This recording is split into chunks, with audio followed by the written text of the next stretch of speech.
오늘은 무슨 주일이에요? 평신도 주일입니다.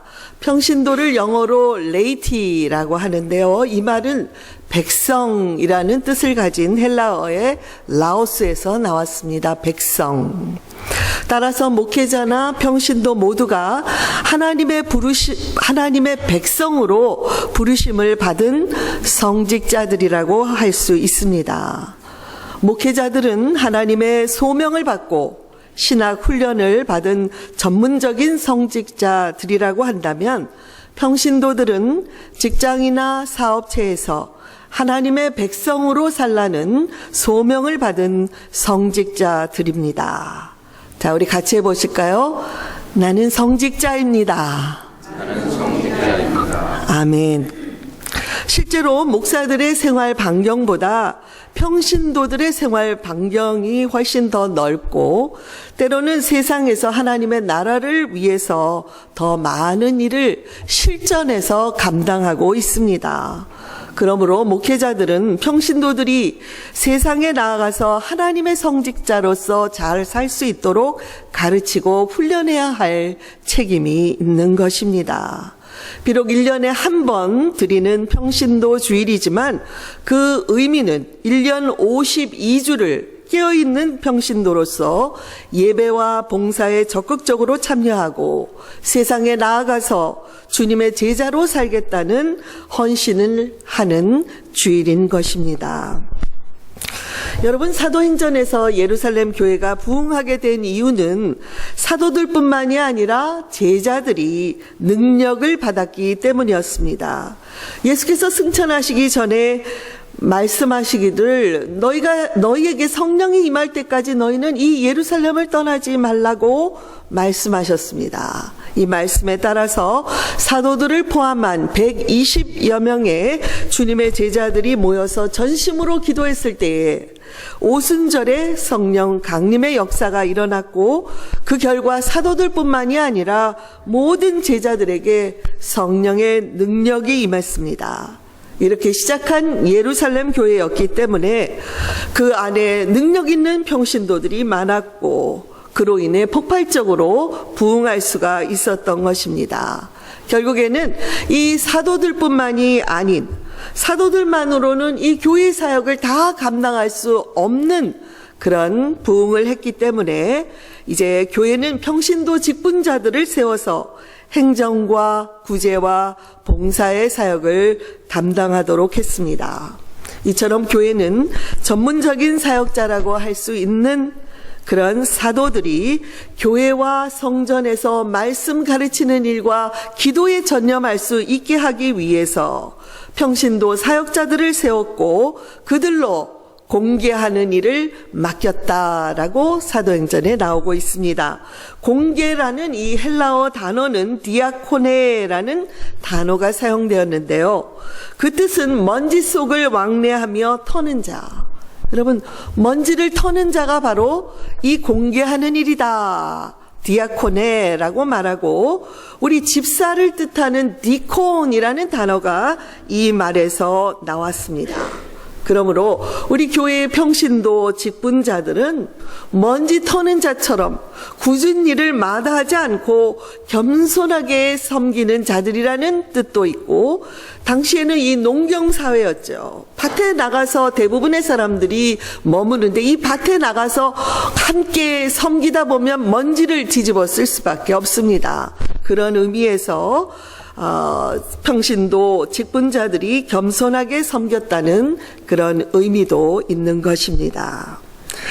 저는 평신도 주일을 맞으면서 여러 성경에 나오는 교회들 중에 특별히 빌립보 교회를 묵상하게 되었습니다. 제가 빌립보 교회를 선택한 이유는 빌립보 교회가 완전한 교회였기 때문이 아니고, 오히려 교인들 간에 갈등도 있고 문제도 있었지만 그런 것들을 잘 극복해 감으로써 건강한 교회로 자랐고, 사도 바울이 자랑스러워할 만한 그런 좋은 교회로 자라갔기 때문입니다. 사도행전 16장에 보면 바울의 2차 전도 여행 중에 그의 본래의 계획은 소아시아, 에베소, 지금의 터키 지역으로 가는 것이었습니다. 근데 그 전도의 문이 자꾸 그곳에 가려는 길이 막히는 거예요. 그래서 기도하고 답답해하던 중에 어느 날 바울의 환상 중에 마케도니아 사람이 나타나서 와서 우리를 도와주십시오 라고 간절히 부탁하는 그런 환상을 보고는 이것이 성령께서 우리를 마케도니아 지역으로 인도하시는 것이다 라고 믿고 방향을 마케도니아로 향해서 갔습니다. 마케도니아는 지금의 유럽의 첫 관문이 되는데요. 그들이 첫 번째 도착한 성이 바로 빌립보 성이었습니다. 그래서 바울은 도착한 후에 안식일 날 어디 전도할 사람이 없는가 하고 나가보니까 강가에 몇몇 여인들이 기도하고 있는 모습을 보았습니다. 그 중에 한 여인, 루디아라는 여인에게 바울이 전도를 했습니다. 근데 이 루디아라는 여인은 자주색 옷감 장사라고 그렇게 나오는데 그 당시에 자주색 옷은 귀족들만 그리고 황제만이 입을 수 있는 그런 옷이었기 때문에 아주 그 좋은 옷감을 만드는 그런 여인이었습니다. 근데 바울의 전도를 받고 이 루디아의 마음이 열리고 루디아는 자기뿐만이 아니라 자기 온 가족들과 함께 세례를 받았습니다. 그리고 바울의 일행들을 어디 딴 곳 가지 마시고 우리 집에 부유했기 때문에 방도 많으니까 우리 집에 와서 유숙하시옵소서라고 초청을 했고 그 결과 바로 루디아의 집에서 유럽의 첫 교회인 빌립보 교회가 탄생하게 된 것입니다. 그 후에 약 10여 년이 흐른 후 주후 61년경에 바울은 체포가 됩니다. 그리고 황제의 재판을 받기 위해서 팔레스타인에서 로마로 후송이 되었고 로마 감옥에 갇혀 있게 되었습니다. 이 소식을 들은 빌립보 교회는 한 교인인 에바브로디도를 바울에게 보내어 그가 필요한 것이 있다면 살피라 하고 돌보도록 했습니다. 에바브로디도로부터 빌립보 교회의 소식을 전해 들은 바울은 교인들에게 감사의 편지를 쓰고 또 여러 가지 새로운 소식에 대한 권면의 말씀도 써서 빌립보서를 기록하게 된 것입니다. 이제 오늘 본문의 말씀을 통해서 오늘날 우리가 추구해야 할 건강한 평신도의 모습은 어떤 것인지를 살펴보도록 하겠습니다. 첫째로 건강한 평신도는 주 안에서 굳게 서 있는 자들입니다. 같이 하겠습니다. 주 안에서 굳게 서 있자. 바울은 현재 감옥에 갇혀서 언제 순교할지 모르는 그야말로 외로운 시간을 보내고 있었습니다. 그때 그에게 힘이 된 것은 죽음을 이겨내신 부활하신 주님을 하루하루 묵상하며 살아가는 것이었습니다. 아마도 이 기간 동안에 비교적 자유롭게 다닐 수 있는 그런 생활을 했지만 멀리 나가서 전도는 할 수 없었기 때문에 그가 1차, 2차, 3차로 전도한 그런 많은 교회들을 돌아보며 그들을 보고 싶어하고 사모하는 마음으로 기도의 시간을 가졌을 것입니다. 그러던 중에 빌립보 교회에서 에바브로디도가 온 것입니다. 그는 바울의 안부를 궁금해하는 교인들의 소식을 전하고 교회로부터 사랑의 헌금을 바울 사도에게 전달했습니다. 바울은 그로 인해서 빌립보 교회의 교인들에게 감사하는 이 편지를 썼는데 오늘 본문 4장 1절은 그러므로 라는 접속사로 시작하고 있습니다. 이것은 3장 마지막 절에서 한 말씀과 연결시켜 봐야 되는데요.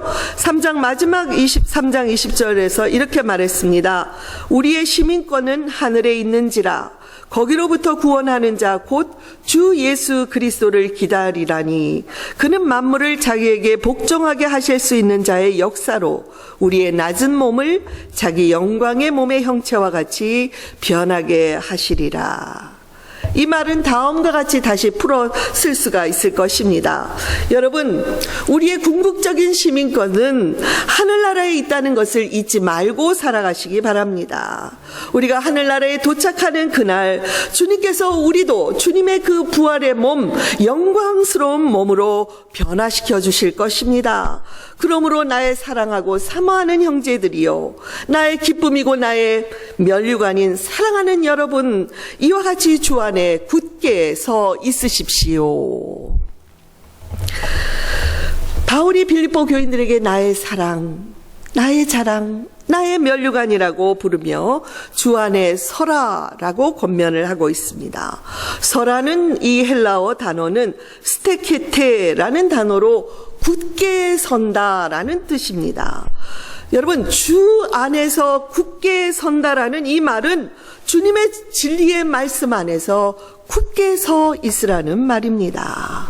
왜냐하면 성도들의 시민권은 하늘나라에 있고 죽음을 이기신 예수님의 부활의 능력을 입게 될 사람들이기 때문에 죽기를 두려워하지 말고 당당하게 믿음 안에서 복음 안에서 살아가라고 말하는 것입니다. 원래 서다라는 이 말은 군대 용어였습니다. 적과 싸울 때에 군사들이 대열에 쫙 맞춰서 큰 방패를 다 들죠. 그러면은 군사들은 보이지 않습니다. 이럴 때 방패를 들고 서 있는 것, 그것이 바로 서다라는 단어가 사용되었습니다. 만약에 한 사람이라도 두려워서 자기의 자리를 이탈하거나 뒤로 물러나게 되면 군대의 그 방패의 진열이 깨지고 적에게 틈을 주기 때문에 패배하기가 쉽습니다. 성도들에게 주 안에 서라는 이 말은 악한 사탄이 교회를 흔들려고 공격해 올 때 성도들은 일치단결하여 뒤로 물러나지 않고 서서 자기의 자리를 굳게 지키라는 말씀입니다. 교회는 믿음의 공동체이기 때문에 온 교우들이 한 마음으로 믿음에 굳게 서 있어야만 합니다. 그래야 사탄의 공격을 막아내고 승리할 수가 있습니다. 저는 우리 교회의 평신도들이 주 안에 굳게 서기를 바랍니다. 믿음으로 자기의 자리를 잘 지키고 후퇴하는 자가 없기를 바랍니다. 목사님, 제 한 사람 후퇴하는 게 무슨 큰 대수라고요. 혹시 그렇게 생각하는 분이 있다면 잘못된 생각입니다. 주님은 한 사람이 중요하다고 말씀하십니다. 천하보다 귀한, 여러분, 한 사람 한 사람을 위하여 교회는 존재한다고 해도 과언이 아닙니다. 한 사람이 물러나면 교회 공동체 전체에 영향을 미치게 되고 그 틈으로 어김없이 사탄이 공격을 해올 것입니다. 그러므로 각 사람이 주 안에서 건강하게 굳게 서 있게 되기를 바랍니다. 그런 교회는, 그런 평신도들이 있는 교회는 성숙한 교회로 분명히 자라가게 될 것이기 때문입니다. 둘째로, 건강한 평신도들은 주 안에서 같은 마음을 품는 자들입니다. 같이 해보실까요? 주 안에서 같은 마음을 품자. 빌립보 교회는 바울이 내 사랑, 내 기쁨, 내 면류관이라고 할 정도로 자랑스러운 교회였습니다. 실제로 빌립보서 안에는 고린도서나 갈라디아에서 지적하고 있는, 또 데살로니가에서 지적하고 있는 여러 가지 문제들에 대한 언급이 나오지 않습니다. 이렇게 훌륭한 빌립보 교회라 할지라도 불완전한 사람들이 모여 있는 교회에 어려움이 없을 수는 없습니다. 바울은 2절에서 내가 유오디아를 권하고 순두개를 권하노니 주 안에서 같은 마음을 품으라고 말하고 있습니다. 유오디아나 순두개는 모두 여성으로 빌립보 교회가 루디아의 집에서 시작된 만큼 교회 안에 여성들의 활동이 컸을 것으로 짐작해 볼 수가 있습니다. 아마도 두 여성은 이 빌립보 교회의 지도자들로서 아마도 어떤 일이 있었는지 개인적으로 갈등 관계에 있었고 그들의 이 갈등 관계 때문에 교회에 부담을 주고 있었던 것입니다. 그래서 바울은 두 사람에게 개인적인 사사로운 감정을 풀고 먼저 교회를 생각하는 마음으로 같은 마음으로 화해하라고 권고하는 것입니다. 바울은 이 두 사람을 향해서뿐만이 아니라 교회 공동체를 향해서도 권고하고 있습니다. 3절의 말씀인데요. 3절 말씀 같이 읽을까요? 3절의 말씀 꼭 안 나오는 것만 제가 읽자고 하는 거 죄송한데요. 제가 읽어드리겠습니다. 참으로 복음에 나와 함께 힘쓰던 저 여인들을 돕고 글레멘드와 그 외에 나의 동역자들을 도우라. 그들의 이름이 생명책에 있느니라고 했습니다. 아마도 빌립보의 교인들은 어떤 사람들은 유오디아의 편을 들고 어떤 사람은 순두개의 편을 들면서 교회가 갈라져 있었을 수도 있습니다. 그러나 바울은 아닙니다. 그 두 사람은 모두 내가 복음을 전하는 사역에 함께했고 헌신했던 자들로서 그들의 이름은 생명책에 있습니다. 그들은 천국에 갈 자들입니다. 우리와 함께 영원히.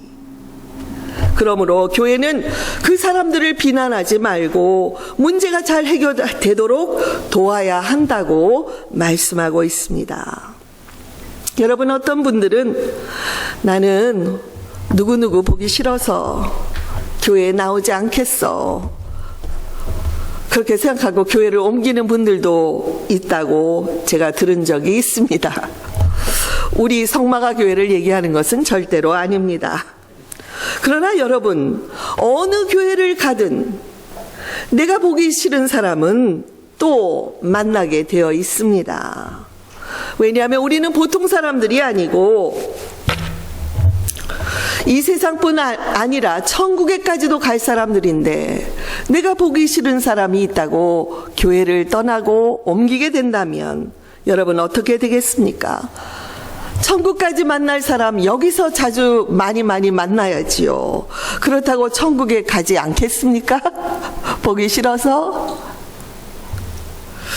본문에서 바울의 자세는 두 사람을 책망하기보다는 오히려 정중하게 주 안에서 같은 마음을 품으라고 권고하고 있는 것을 볼 수 있습니다. 두 사람은 현재 본질적인 문제 때문에 이렇게 갈등하고 있는 것이 아니라 비본질적인 문제로 갈등하고 있었기 때문에 두 사람 다 주님을 사랑하는 본질로 돌아간다면 이 사소한 문제는 해결될 수 있다고 바울 사도는 믿고 있었습니다.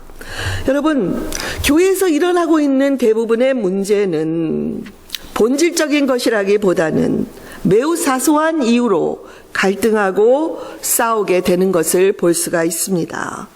강대상의 높이와 그 위치, 가운데로 해야 되느냐, 양옆에로 해야 되느냐, 그걸로도 피 터지게 싸우는 교회들도 있습니다. 또는 강대상을 유리로 하느냐, 나무로 하느냐, 이 본당의 카펫 컬러가 파란색이냐 빨강색이냐, 그리고 점심 친교 메뉴가 국수냐 밥이냐.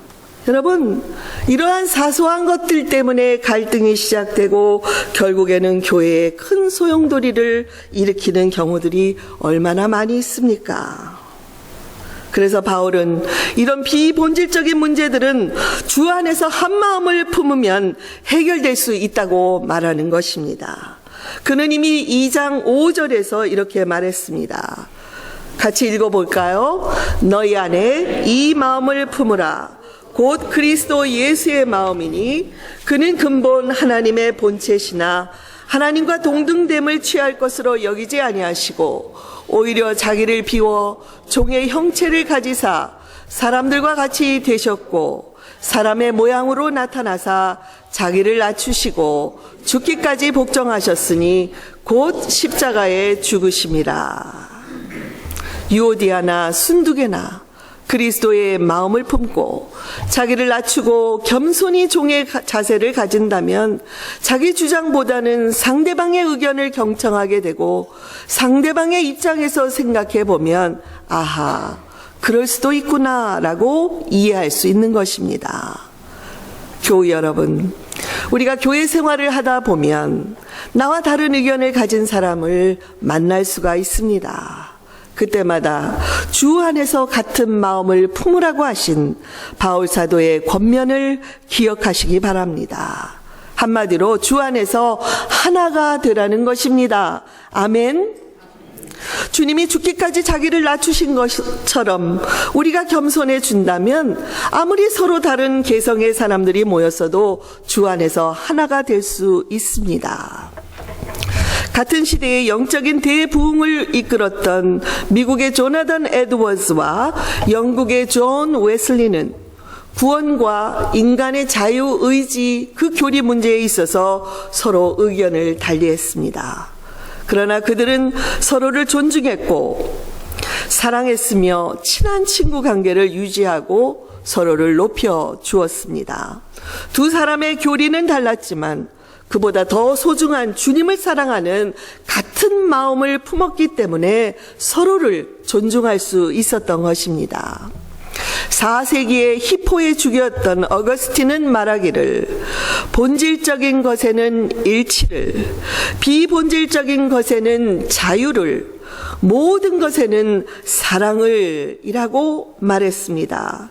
In essentials, unity. In non-essentials, liberty. In all things, charity. 여러분, 얼마나 귀한 말씀입니까? 이 말씀은 시대를 초월하여 많은 우리 크리스찬들에게 황금과도 같은 격언으로 그렇게 인정을 받고 있고, 저도 목사로서 어떤 문제나 갈등이 찾아올 때면 이 말씀에 따라 제 자신을 돌아보고 가이드를 받고 나아가곤 합니다. 여러분들도 이 말씀을 마음에 새기면 많은 도움이 될 것입니다. 복음의 본질을 흔드는 문제나 그런 이단의 사상이나 그런 주장에 대해서는 절대로 물러남이 없이 단호하게 대처해야 합니다. 그렇지만 그 외에 비본질적인 것들에 대해서는 서로의 자유를 인정할 수 있기를 바랍니다. 그리고 본질적이든 비본질적이든 이 모든 것들에 대해서는 사랑으로 대할 수 있어야 합니다. 이런 건강한 평신도들이 있는 교회는 주님의 칭찬을 받고 더욱 불협화음과 어려움이 있지만 그런 것들을 극복하고 나아감으로 하나님께 그리고 모든 교우들의 기쁨이 되는 교회가 될 것입니다.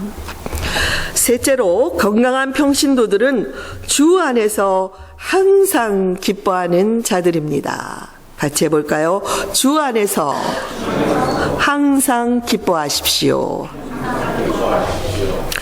바울은 이제 빌립보 교회가 인간관계의 갈등을 뛰어넘어 기쁨이 넘치는 교회가 되기 위해서 노력하라고 권면하고 있습니다. 만약에 믿음의 공동체 안에서 교우들 간에 갈등이 있으면 당사자는 물론 교회 전체가 기쁨을 잃게 됩니다. 그래서 바울은 주 안에서 항상 기뻐하라, 다시 말하노니 기뻐하라고 강조하고 있는 것입니다.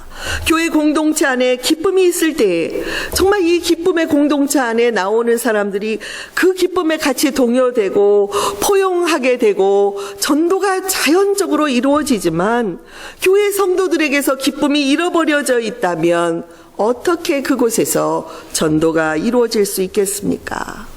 저와 여러분이 잘 알고 있는 데살로니가전서 5장 16절에서 18절에는 하나님의 뜻이 나오고 있습니다. 하나님의 뜻. 여러분 그 세 가지 기억하십니까? 항상 기뻐하라. 쉬지 말고 기도하라. 범사에 감사하라. 여러분 거기에 첫 번째 나오는 하나님의 뜻이 항상 기뻐하라고 말씀하셨습니다. 여기 항상이라는 단어는 24시간이라는 시간적인 의미도 있지만 더 나아가서는 기쁠 때나 슬플 때나 빛이 있거나 어둠이 있거나 환경을 초월해서 기뻐하라는 뜻입니다. 이 기쁨은 인간의 감정과는 달리 성령께서 우리 안에 부어주시는, 선물로 주시는 기쁨을 말합니다. 바울 사도가 감옥 속에서도 기뻐하라고 말하고 스스로 기뻐한다고 고백할 수 있었던 그런 기쁨을 말합니다. 저는 우리 교회의 평신도들이 열심히 봉사하고 섬기는 모습에 늘 감사하고 있습니다. 그럼에도 불구하고 이 기쁨의 은총을 더 많이 받게 되기를 기도하고 있습니다. 그래서 지금보다 더 많이 웃고 더 많이 서로에게 기쁨을 표현하게 되었으면 좋겠다 생각합니다. 그러면 얼마나 더욱 아름다운 공동체가 되겠습니까? 동의하십니까? 옆에 분들을 한번 잠깐 바라보시고 우리 많이 기뻐하십시다. 한번 이야기하시기 바랍니다. 교우 여러분, 주 이상에 살펴본 세 가지의 공통점은 무엇입니까? 바로 주 안에서입니다. 주 안에서 굳게 서고 주 안에서 같은 마음을 품고 주 안에서 기뻐하라는 것입니다. 여러분, 주 안에 우리가 있으면 이렇게 할 수 있습니까? 주 안에 있지 못하면 이렇게 할 수 없어요. 목사 저도 할 수 없어요. 여러분, 고백합니다. 그러나 우리가 주 안에 있으면 주님이 우리를 도와주시고 주님의 능력이 우리 안에 임하여 있으면 우리는 이렇게 할 수 있습니다. 믿으시기 바랍니다.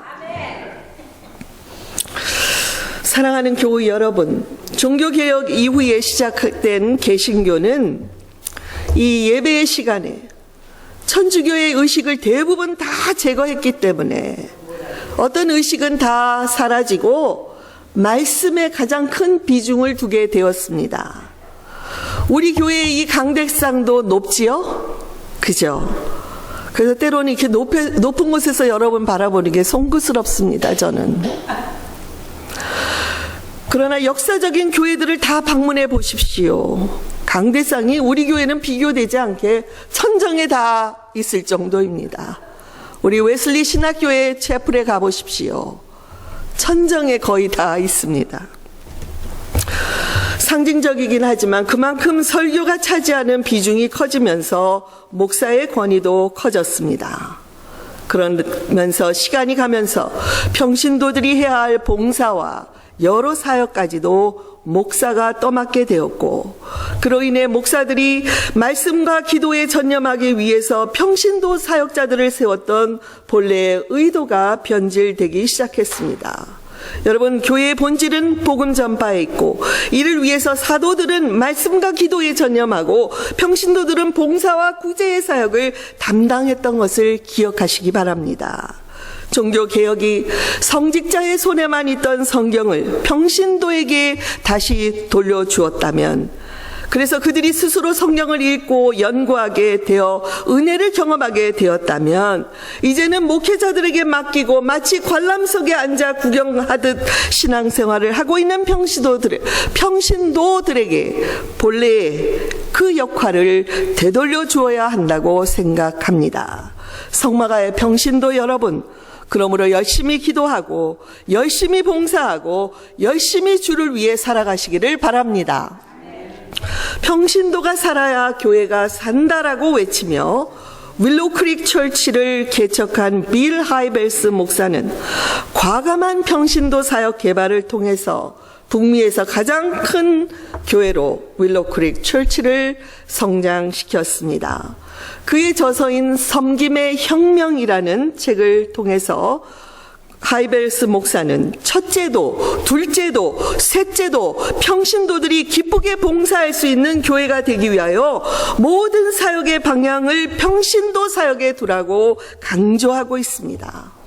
그가 개척할 당시에 재정적으로 정말 어렵고 사람도 부족했지만 교회의 모든 사역을 평신도들이 주관해서 봉사하도록 했기 때문에 오늘날의 윌로우 크릭 교회가 있게 되었다고 말합니다.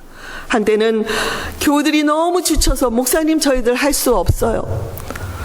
풀타임으로 일하고 교회 와서도 계속해서 봉사하고 이제는 지쳤습니다 하고 교회를 떠나는 사람들도 있었고 많은 반대에도 부딪혔지만 목사님은 한결같이 평신도 사역에 모든 강조점을 두어왔습니다. 그분이 가지는 확신은 아무리 평신도들이 피곤하다 할지라도 그들이 봉사를 통해서 하나님이 주신 기쁨을 스스로 누리기 시작하면 그는 말려도 그 봉사를 하게 된다는 것입니다. 그래서 그런 기쁨의 기회를 목사들이 뺏고 목사들이 모든 일을 다 하는 것은 잘못된 것이라고 강조하고 있습니다. 저는 이번 주간의 이 책을 다시 읽으면서 저 자신이 많은 도전을 받았고 여러분 모두에게도 이 책을 추천합니다. 사랑하는 교우 여러분, 주님께서 우리를 평신도로 불러주셨다는 것을 잊지 마십시다. 우리 모두가 깨어있는 건강한 평신도가 되어 성마가의 교회의 부흥을 이뤄 가십시다. 우리가 교회를 부흥시켜야 한다고 하면 부담되고 힘듭니다. 그러나 각 사람이 나 한 사람이 부흥되게 하소서, 나 한 사람 부흥되게 하소서 라고 기도하며 그 부흥을 경험하게 되면, 그리고 그가 섬기는 기쁨을 누리게 되고 믿음에 굳게 서서 교회의 작은 모퉁이 한 부분을 성실하게 누가 알아두든 알아주지 않든 지키고 서서 있다면 교회는 막아도 자연히 부흥하게 될 것입니다. 우리 교회의 주인이며 사역의 주인인 성마가의 평신도 여러분, 화이팅! 아멘. 기도하시겠습니다.